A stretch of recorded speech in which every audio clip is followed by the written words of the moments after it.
ова издание продолжуваат реакциите по притворот на Катица Јанева, СЈО во најтешка состојба по формирањето. Се комплицира истрагата Титаник за изборни нерегуларности, плюс кој сега ќе застане на чело на специјалното јавно обвинителство. Струшките вечери на поезијата различни од претходните години. Што се случи со традицијата на оваа манифестација? Останете со нас.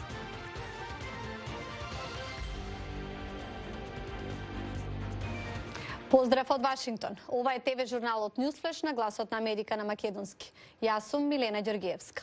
Најголемите демократии во светот утре се собираат на самитот Г7 во Франција, на кој се очекува да зборуваат за економските проблеми. Северна Македонија пак со поинакви грижи. Што по притворот на Катица Јанева? Реакциите продолжуваат. Специјалното јавно обвинителство во овој момент се наоѓа во една од најтешките состојби што ги имало од основањето до денес. Затоа апелирам политичарите, сите чинители во државата да седнат и да го донесат законот за јавно обвинителство, за да немаме прекини на постапките, не само на оние што се дадени во суд. Ние имаме сериозни истраги со неносењето на законот, немањето на овластување или поставувањето на прашањето дали имаме овластувања, му даваме огромен простор на криминалот. Истрагата за империја застана по донесувањето на начелното правно мислење и затоа пак ќе повторам, час поскоро донесување на законот за јавно обвинителство. Нема друго решение. Ефективноста и интегритетот на правниот систем е суштински за сите граѓани и тоа јасно го ставивме до знаење во бројни дискусии, како и со помошта што ја даваме за подобрување на судството. Случајот рекет е можност да се покаже пред граѓаните дека никој не е над законот и дека секој ќе биде третиран согласно законите. Ситуацијата со Јанева се одрази врз истрагата за изборни нерегуларности Титаник. Одложување на рочиштето побара и СЈО. Владимир Мирчевски со најновите детали. Американската амбасада ја поддржува одлуката на обвинителството да ги испита сите наводи за корупција и да ги гони како оправдани, засновани врз законот и веродостојни факти. Секој за кој се тврди дека ја злоупотребил довербата на јавноста мора да биде одговорен е ставот на амбасадата по апсењето на Катица Јанева. Незиното приведување пак предизвика домино ефект. Одбраната на дел од обвинетите во Титаник, случај за изборни манипулации, еден од клучните на СЈО, денеска побара прекин на постапките. Аргумент што го користат адвокатите е фактот дека шефицата на СЈО е осомничена во скандалот рекет. Со овој потек дополнително се комплицира ситуацијата во која се наоѓа специјалното обвинителство и се зголемува притисокот за брзо носење на законот за јавно обвинителство со кој се дефинира идната позиција на СЈО. Ова е причината зошто е решавачки да се донесе закон за јавно обвинителство како дел од поголемите напори за градење и зајакнување на трајни институции засновани на владењето на правото.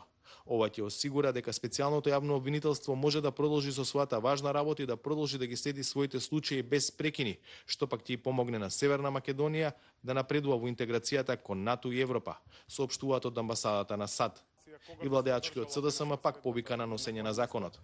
Очекуваме како партија и јасно апелираме дека на првата седница по завршувањето на одморите на пратениците ќе биде законот за јавното обвинителство.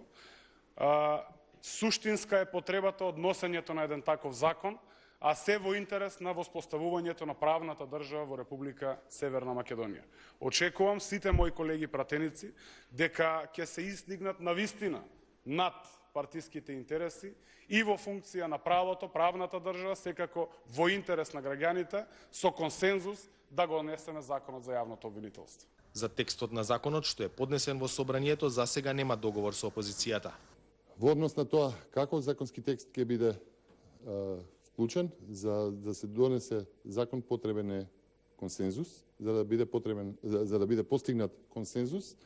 Прашање е колку власта сака и натаму да турка скриемна амнестија за државната мафија и оние што се вклучени во рекет, Леонардо. Во вторник е закажана собраниска седница за законот за јавно обвинителство. За негово усвојување неопходно е двотретинско мнозинство, кое власта засега го нема. За гласот на Америка од Скопје, Владимир Мирчевски. А струшките вечери на поезијата годинава помалку посетени од претходно, но со читања на повеќе јазици. Мики Трајковски го следи фестивалот. Еве што пренесува. Сликарот Живко Поповски Цветин од 1986 година редовно доаѓа во Струга за да присуствува на еден од најстарите поетски фестивали во светот, Стручките вечери на поезијата. На добитниците на највисокото признание наградата Златен венец им подарува негова слика на која е насликано цвеќето на мирот. Секоја година пуштаме во Охридското езеро една порака за мир со потписите на сите поети што учествуваат минатата година, предминатите години. И таа се пушта на средината на Охридското езеро. Поповски се подсетува дека на почетокот фестивалот бил многу попосетуван од колку што е денес.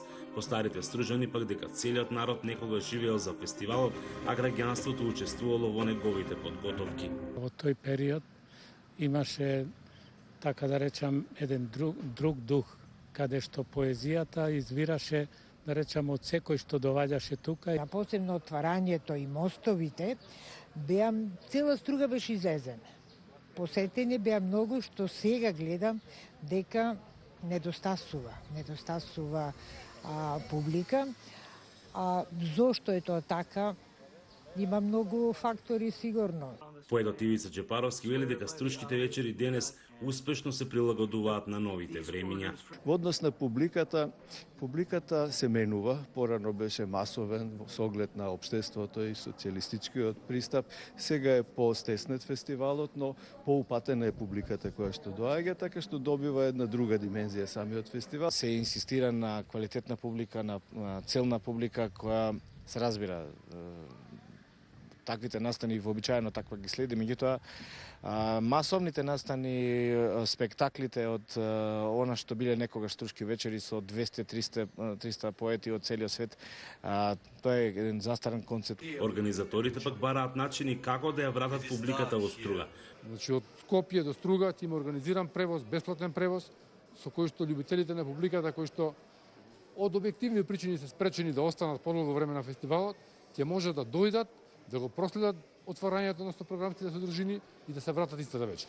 Во досегашното скоро 6 децениско постојање низ фестивалот поминале повеќе од 5000 поети од целиот свет, а добитничката на главната награда, поетесата од Романија, Ана Блондјана, е само 4-та жена добитничка на ова признание. Од Струга за Гласот на Америка, Мики Трајковски. Политичките протести во Русија станаа привлечни и за младите. Јулија Савченко за новите движења во Москва. Ова не е држава на млади, вели познатиот музички критичар Артемий Троцки. 64-годишниот символ на отпорот во Русија беше разочаран од апатијата на младите. Веќе неколку децении, од август 1991 па наваму, младите руси беа најпасивен дел од општеството. Но тоа се промени. Во 2017 антикорупцијските протести предводени од опозицијскиот лидер Алексеј Навални поттикна многу млади на акција. Делумно благодарение на Навални, а делумно и заради растечката безсребност и корупција на режимот на Путин, младите почнаа да се бунат. И да излегуваат на улиците на Москва. Нашата генерација не го доживеала Советскиот сојуз. Нашата генерација е самоуверена и сака да ја промени државата кон подобро. Во мојот круг на пријатели никој не го поддржува Путин. Репресиите кои од властите почнаа како одговор на барањето за гласачко право се застрашувачки. Студентот по економија Игор Жуков, кој што беше приведен на демонстрациите во Москва, стана символ на репресијата од Кремљ. Мојот пријател Игор Жуков, кој се кандидираше за думата во Москва, беше уопсен без причина. Тука сум да протестирам против беззаконието и политичката репресија врз него. Рап музичарот Оксиморон ги повика обожавателите да учествуваат на 10-тиот собир за поддршка на Жуков и други политички затвореници. Се собраа околу 60.000 луѓе. Официјалното одобрување за собирот не ја одврати полицијата да се судри со демонстрантите. Повеќе од 130 лица беа приведени. И тука се одјавуваме. Имајте убав викенд, се гледаме во понеделник. Пријатно!